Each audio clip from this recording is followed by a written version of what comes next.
아니 뭐예요?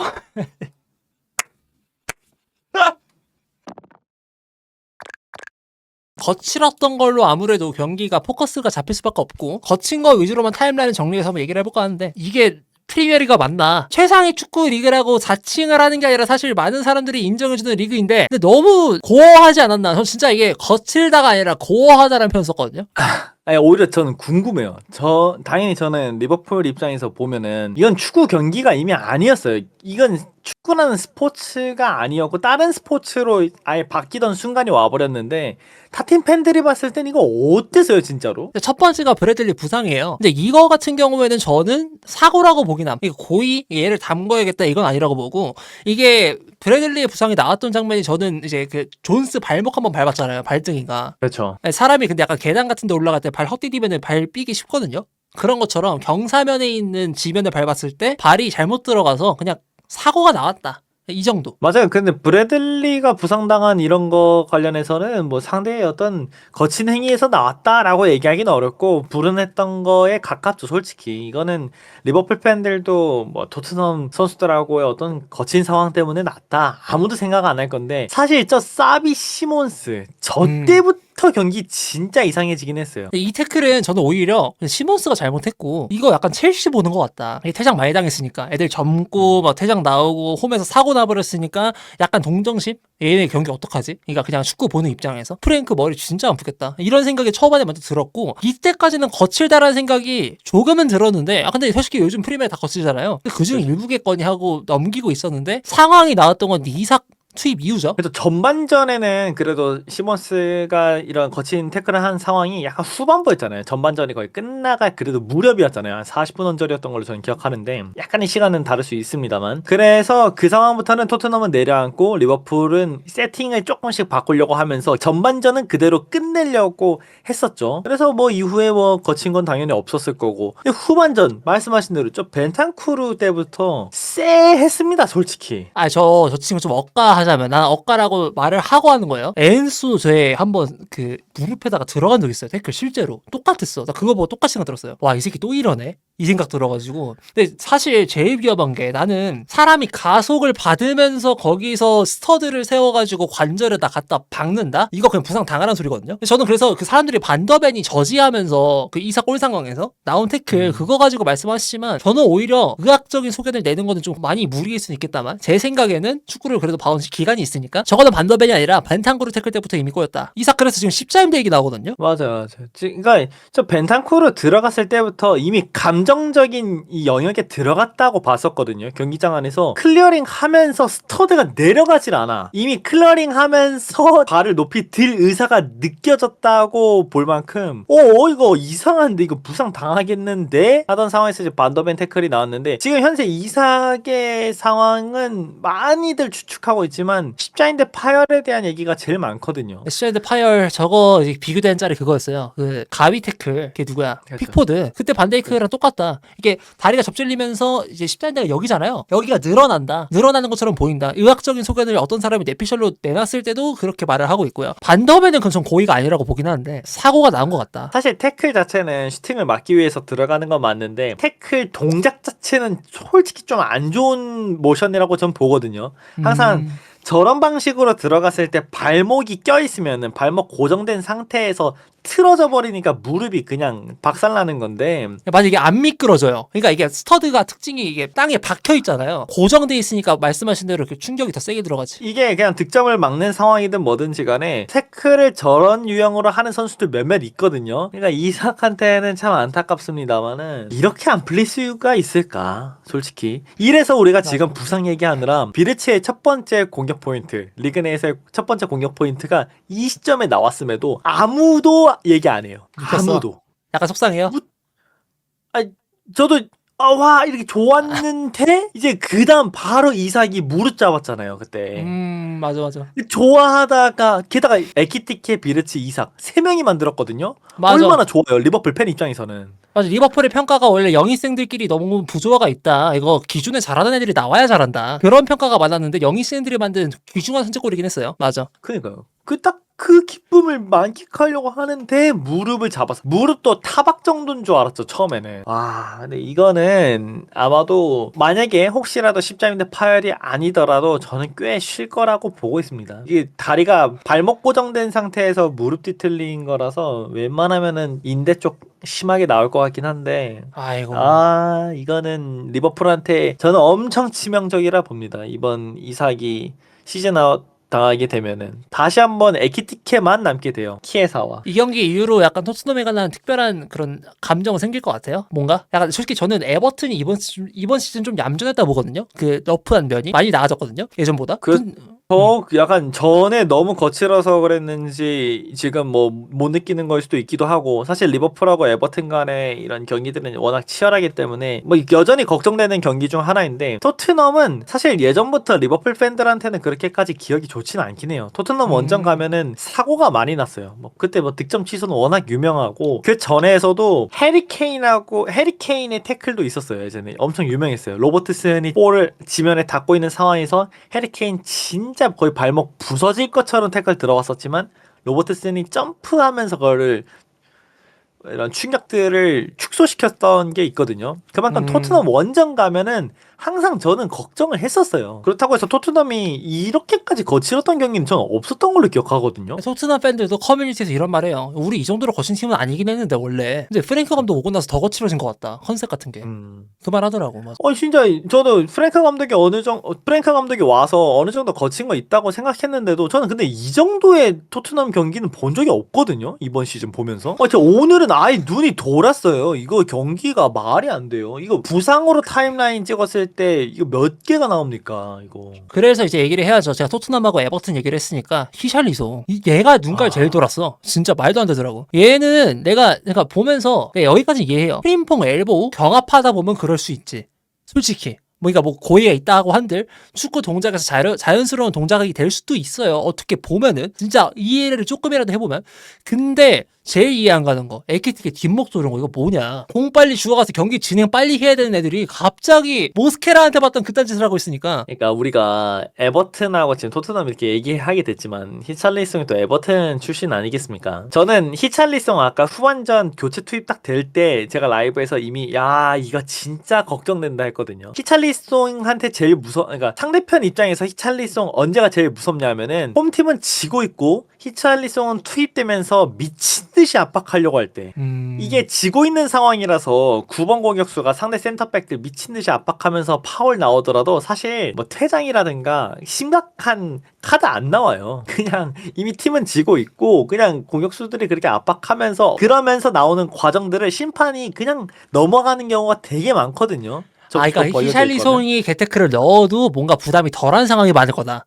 그렇게 되면 그쵸, 딱 그거예요. 이 선수가 전방에서 미친 듯이 뛰어다닐 수 있는 조건이 나온다는 거죠. 그래서 저는 히찰리송 딱 투입되는 그림 나온 순간부터 와 이거 큰일 났다. 이미 과열돼 있고 리버풀 선수들이 제발 볼을 안 잡았으면 할 정도로 제가 기도를 하고 있었는데 여기서 히찰리송이 날뛴다 큰일 난다. 게다가 혹시라도 한 골만 먹히면은 분위기 과열되잖아요. 그치. 근데 또 히찰리송이 넣었어 그걸. 근데 리버풀하고 히샬리송 기억이 정말 안 좋은 거 저도 인지하고 있고 티아고 부상 때 아마 그게 가장 그 쟁점이 컸던 것 같은데 근데 지난 경기 때도 사고 쳤었죠. 그 지난 시즌에도. 근데 이번 시즌에도 와가지고 또 무슨 이걸 더비를 억지로 만들듯이 지가 사고를 만들어버렸는데 이거 아까 프림퐁 출혈 그나마 이해한다 그랬는데 굳이 한번 뜯어보자면 저는 축구 경기에서 무슨 영화 장면 마냥 그렇게 피가 튀겨져 나오는 걸 처음 봤어요. 그럴 수도 있어요.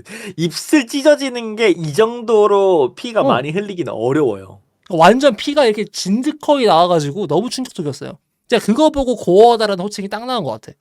맞아. 그 정도였어요. 진짜 히찰리송이 득점을 딱 하고 이미 에키티케 뒤에서 목 한번 잡고 소보슬라이가 그거 항의하면서 카드 오히려 소보슬라이가 받아가지고 다음 경기 출전 못하면서 그 다음에 히찰리송은 측면에서 경합하면서 엘보우로 프림퐁 입술 터쳐서 프림퐁 부상 복귀 전이었는데 재교체. 이거 말이 됩니까? 이게 타임라인으로 찍으면은 10분이 채 안 된다니까요. 부상으로 인한 재교체가 2번이잖아요. 이삭하고 프림퐁. 근데 프림퐁은 저는 이거 재교체 안 해도 되긴 했을 거라고 보기도 해요. 어떻게 보면. 왜냐면 출혈이 심한 부상은 보통 지혈을 하면 끝나긴 하는데 근데 이게 출혈이 심한 상황에서 교체를 안 해버리면 한 병에 빠진 채로 경기를 잠깐 해야 돼요. 제 생각에는 아마 그거는 슬롯이 생각보다 우리가 축구 보면서 알 수 있다시피 출혈있는 거는 제어가 가능하지만 뺀 이유는 잠깐의 상황이라도 수적 우위가 없을 경우에는 사고가 나올 수 있다. 이런 판단이 서가지고 바꿨다고 보거든요. 저는. 그것도 충분히 일리 있는 것 같아요. 저는 사실 그렇게 해석 안 했고, 저는 그때 당시에 이렇게 해석 안 했고, 프림퐁은 부상 복귀 전이잖아요.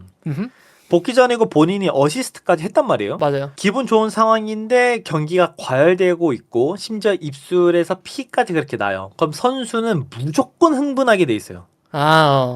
무조건 복귀 전이라서 본인이 어시스트까지 하면서 달아올랐고 와 어떻게 막 뭔가 하고 싶은 상황이야. 게다가 한 골 먹혔어요. 분위기 더 뜨거워졌어. 근데 입술 터졌죠? 만약에 필드에 그대로 두면은 아마 프림퐁도 어떤 사고가 날지 몰라요. 왜냐면 더 적극성을 띌 거고 더 공격적으로 될 거고 부상 복귀 상황에서 그렇게 적극적으로 하다가는 다시 무리할 수도 있잖아요. 아레네 슬롯은 제 생각에 이미 선수는 흥분할 수 있는 상황도 봤고 앞으로 추가 시간도 길게 될 것 같고 여러 복합적인 것을 본 다음에 그냥 재교체를 선택한 것 같아요, 솔직히. 둘 다 일리 있어 보이긴 하네. 맞아. 왜냐면 이게 피가 나오면 사람이 흥분을 더 하게 되고 고통이 덜해진단 말이에요. 아드레날린 같은 거 쫙 오면서 흥분하게 되지. 맞아. 이거 원래 36만 9천 원에 팔아야 됩니다. 우와. 이번에 코그랑 프로모션을 해가지고 특별히 18만 9천 원에 판매하는 거예요. 진짜 이게 우리가 강추 드릴만 해서 하는 거예요. 2주 그쵸? 동안 입어봤어요. 와 진짜 추위가 방어가 너무 잘 됩니다. 아, 따뜻하긴 하더라고요. 사실 이 가죽 같은 거 입으면은 야 추운데 저거 입는 거 맞아? 이런 생각 들거든요. 가죽은 뭔가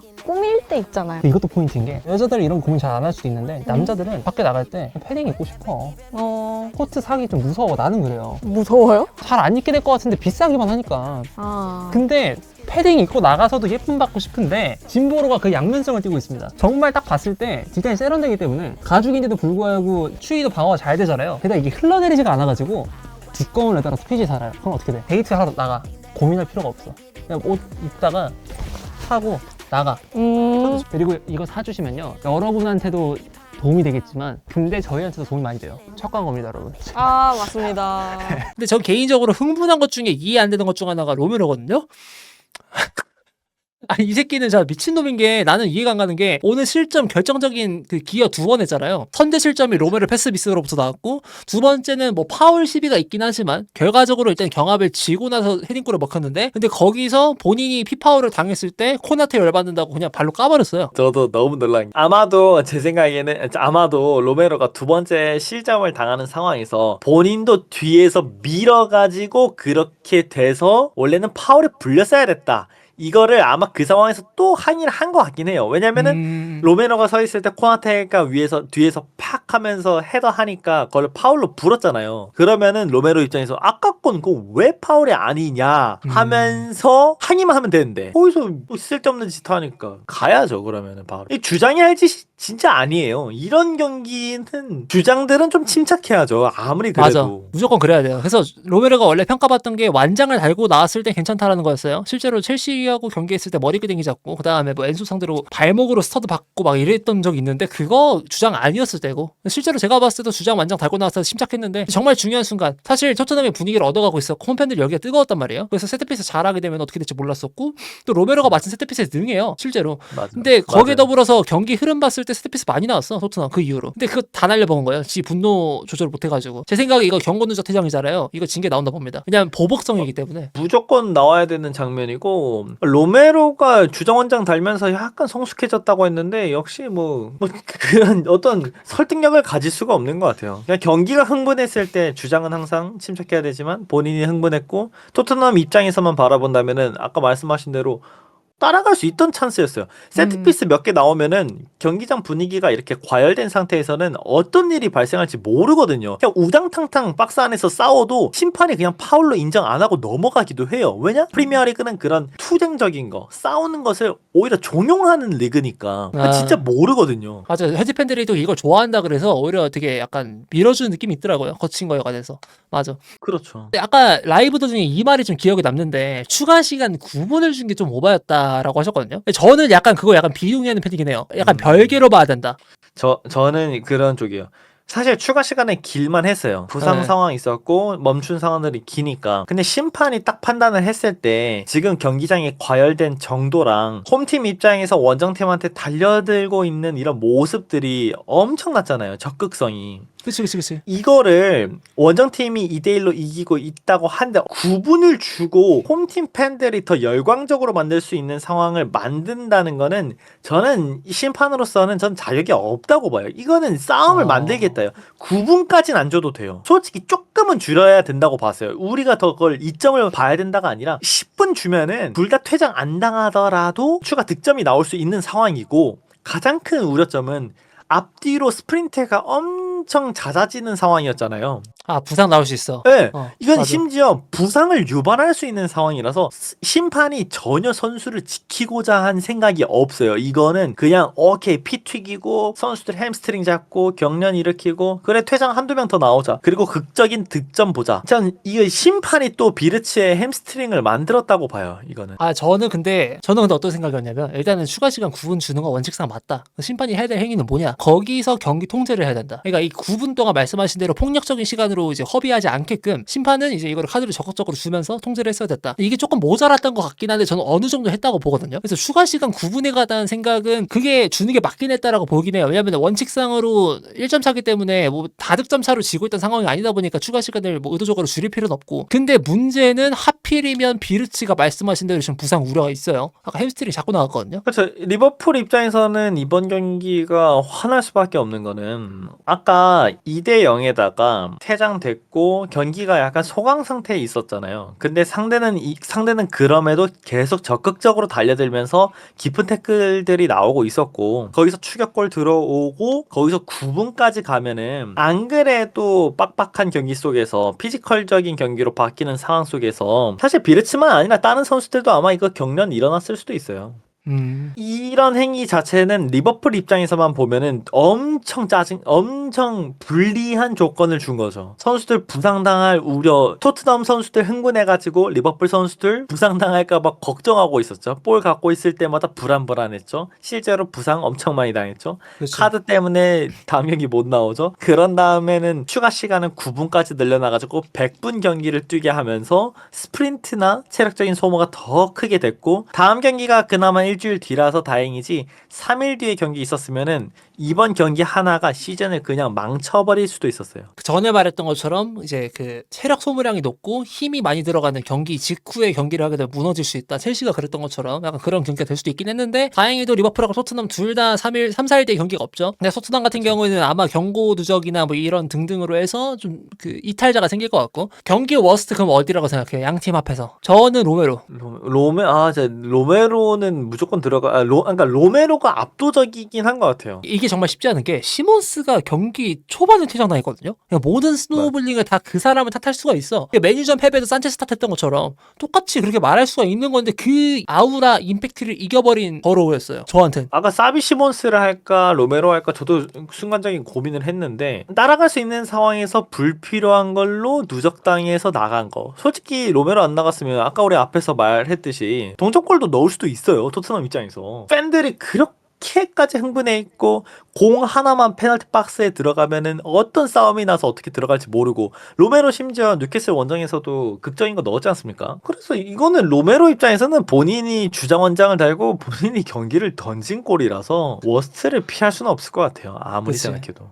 그 중압감이라는 게 따로 있는데, 진짜 프랭크가 이게 감독으로서 실력이 좋은 건 아니지만 지금 하는 행보가, 근데 인간 대 인간으로서 불쌍해지기 시작했다라는 생각이 드는 건 이런 깽판들 때문인 것 같아요. 그러니까 주장원장을 누가 잡든 간에 이런 사고가 나오잖아. 이제 이거에 관해서 개인적으로는 야, 프랭크 불쌍하다 이런 생각이 들 정도로 둘 다 이제 로메로를 생각하는 것 같고요. 마지막으로 사실 아르네 슬롯이 한 명 퇴장당한 팀 상대로 운영한 게 많이 저조하긴 했어요. 별로였어, 솔직히. 이거에 관해서 어떻게 생각하시는지. 그러니까 뭐 경기 공략을 더 잘했어야 됐다, 아니면 분위기가 이렇기 때문에 어쩔 수가 없었다, 뭐 어느 쪽에 의견이 있을 수 있으니까. 저는 전반전의 양상들은 타팀 팬들한테 잘하고 했어요. 전반전 경기력 보고는 이거 진짜 숨기고 인정. 싶은 경기력이다. 이거 잤으면 좋겠다. 그냥 자라. 타팀 팬들 자라. 이거는 아르네 슬롯이 전반전 라인업은 잘못 짰다고 봐요. 토트넘은 그렇게까지 수비적이든 어떤 것이든 강점이 없는 팀이고, 우리가 미드필더 4명을 쓰고 한 자리는 그래도 윙을 쓸 수가 있거든요. 지금 각포 부상에다가 살라 차출돼 있고 하니까 윙 없긴 해요. 그렇지만 키에사는 있거든요. 지금까지 전 키에사를 안 썼던 건 살라가 있기 때문에 안 썼다. 어떻게 납득할 수 있었어요. 근데 살라가 갔고 이번 경기에서는 우리가 분명한 공격 이점을 살릴 수 있는 매치업인데도 미드필더 5명 쓰면서 양 윙 자리에 풀백들 배치시켰단 말이에요. 케리케즈랑 브래들리. 이 두 선수가 정발로 좌우의 측면에 붙어가지고 뭘 할 수가 있겠어요. 애초에 크로스도 그렇게까지 지금 퍼포먼스가 좋지가 않은데. 왠지 알아요. 그 새끼 폐병 걸렸어요. 헤비 축구 불타거든요 지금. 맞죠? 딱 똑같아요. 하는 거 보면은 도크 들어와서 비르스처럼 뛰고 진짜로. 그래서 저도 그러니까 여러 방식들을 찾는 것도 알겠고 뭐 어떤 조합들을 찾는 과정인 것도 알겠는데 이번 토트넘과의 전반전의 배치는 너무 실망이었어요. 하지만 사실 퇴장 당한 다음에 그 경기력에 대해서는 우선 윙이 없다는 것은 고려하면서 보긴 해야 돼요. 프림퐁도 이제서야 스쿼드에 복귀했어요. 그죠? 그래서 쓸 수 있는 카드가 측면에 없었거든요. 그렇다 보니까 후반전에 무조건 측면에 누군가를 배치는 시켜야 된다는 것은 우리가 모두 알고 있었음에도 어떤 선수를 넣을까 궁금했거든요. 근데 결과적으로나 어떤 선택은 괜찮았어요. 이삭이 들어가서 골 넣었으니까. 그렇죠. 이삭은 들어갔고 그리고 중앙에 에키티케 이삭 쓸 수 있었고 비르츠를 10번 자리에 두는 게 아니라 왼쪽 윙으로 배치시켜 버렸거든요. 완전 터치라인에 맞아. 비르츠 완전 터치라인에 붙고 그다음 캐리케즈를 좁혀서 썼거든요. 그럼 캐리케즈가 전반전 보여줬던 것보다는 훨씬 더 편하게 언더래핑하면서 크로스 좋아졌거든요. 실제로.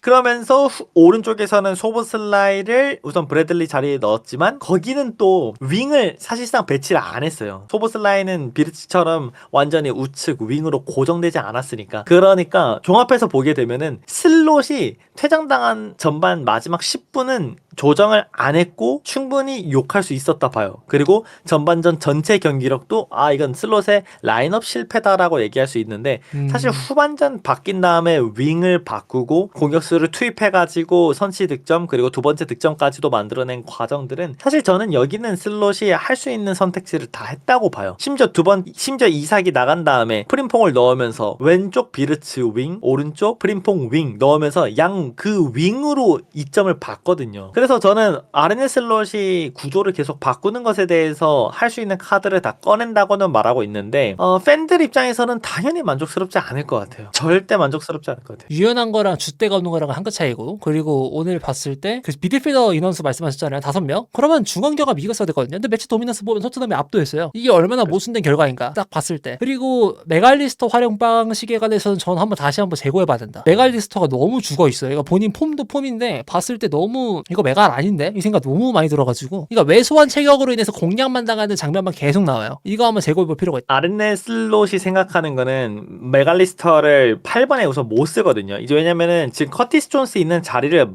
메갈리스터를 썼다가 메갈리스터가 그 자리를 소화를 못해서 그 다음에 돌고 돌면서 10번 자리로 간 거예요, 사실. 그래서 비르츠랑 마카가 같이 10번 자리에 있는데 슬롯이 생각하는 건 역시 개인보다는 그냥 팀 같다는 생각은 들어요. 메갈리스터의 개인 퍼포먼스가 10번 자리에서 저 좁은 자리에서 크게 반등할 거라는 생각은 없어요. 안 그래도 퍼포먼스가 좋은 상황에서 10번 자리에 들어가야 뭔가를 보여줄까 말까 이런 수준인데 지금 상황에서는 퍼포먼스가 완전히 올라오지 않은 시즌임에도 10번 자리에 우선 넣고 있거든요. 그거는 다른 자리에 넣을 수가 없어요. 마카를 지금. 그러니까 10번 자리에 비르츠랑 같이 쓰고 있는 거라고 저는 보거든요. 그래서 메갈리스터를 더 살리는 방안을 찾는 것보다도 팀 전체 밸런스에 그냥 집중하고 있는 것 같아요. 당장은. 그래서 아르네 슬롯이 선택하고 있는 방식이 결국에는 어떤 결과로 이어질지는 모르겠습니다만은 메갈리스터는 지금 아르네 슬롯 아래에서 조금 망쳐지고 있긴 합니다. 지난 시즌은 엄청 잘 썼지만 사실 그거는 8번 자리에서 잘 쓴 거거든요. 지금은 10번 자리에서는 많이 허덕이고 있습니다. 야, 이 엔소랑 메갈리스터 이 아르헨티나 새끼들 왜 이럴까요? 폼이 안 올라와. 애가 이거 아르헨티나 애들이나 남미 애들 가끔 보면 알겠지만은 동료들이 중요해. 제가 보기에는. 지금 누네스 디아스 나간 다음에 메갈리스터가 신나질 않아요. 마테차 듀오들 다 사라지니까 안 신나. 경기 이긴 것에 관한 소감은 다행이다. 저는 엄청 감사한 경기죠, 이거는. 솔직히 경기력적인 거를 리버풀에 아직 논할 수 없다고 말하는 거는 제가 계속 제 라이브에서나 제 방에서 말하지만 측면 지배력이 올라오지 않으면은 리버풀은 급반등을 할 수 없다고 봐요. 그래서 세메뉴를 저는 외치고 있는 거고. 측면이 안 올라오면은 리버풀은 2연승은 할 수 있고 뭐 3연승도 어쩌다 할 수 있어도 진짜 긴 연승들 있잖아요. 막 5연승, 6연승. 이거 저는 거의 못한다고 봅니다. 진짜 절대 못해요.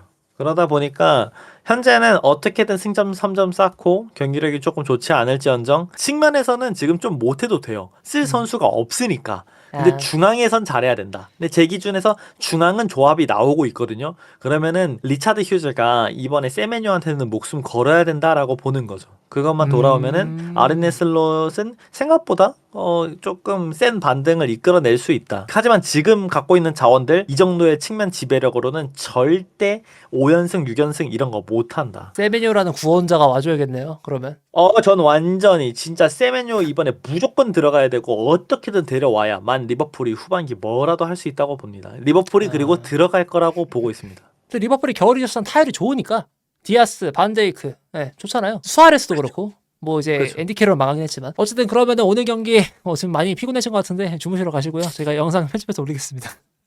오케이, 알겠습니다. 아유, 네. 고생했습니다.